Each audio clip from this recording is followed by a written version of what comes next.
قرآن پتہ ہے قیامت کے دن کیسے کام آئے گا؟ بہت ساری چیزوں سے دوستی لگائی ہوئی ہے لوگوں نے. پوچھو کیا ہابی ہے؟ میری ہابی اسپورٹس ہے. میری ہابی موبائل پر گیم کھیلنا ہے. میری ہابی کیا ہے جناب؟ میں کمپیوٹر پہ ٹائم گزارتا ہوں. میری ہابی فلاں پتہ نہیں ٹامی جونی پتہ نہیں کس کس کی کتابیں پڑھتے رہتے ہیں. ارے مسلمان کی پہلی ہابی تو قرآن ہونا چاہیے نا, پہلی مصروفیت تو قرآن ہونی چاہیے. سنو قرآن کیا کام دے گا.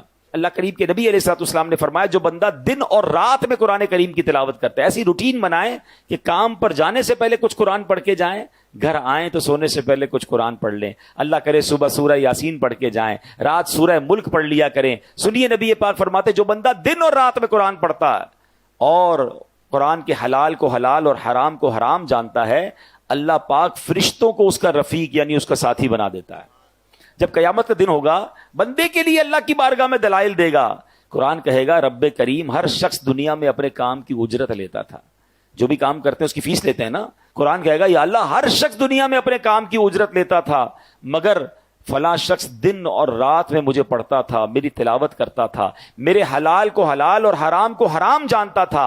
اے اللہ آج اس کو اجر عطا فرما, یعنی آج اس کی اجرت عطا فرما. قرآن کریم کی عرض پر اللہ کریم اس بندے کو تاج شاہی اور کرامت کا لباس پہنائے گا. اب اللہ قرآن سے فرمائے گا حل ردیتا, اے قرآن کیا تو راضی ہے؟ ذرا غور کیجئے, بندے کو عزت کا تاج اور کرامت کا لباس پہنا کے بندے سے نہیں پوچھے گا, اللہ قرآن سے سوال کرے گا, اے قرآن تو راضی ہے؟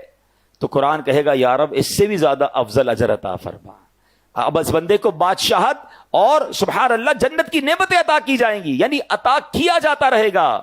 حدیث کا خلاصہ ہے کہ قرآن کے بارے میں اللہ تبارک و تعالیٰ پھر قرآن سے سوال فرمائے گا کہ اے قرآن کیا تو راضی ہے؟ اللہ اکبر, ذرا غور کیجئے.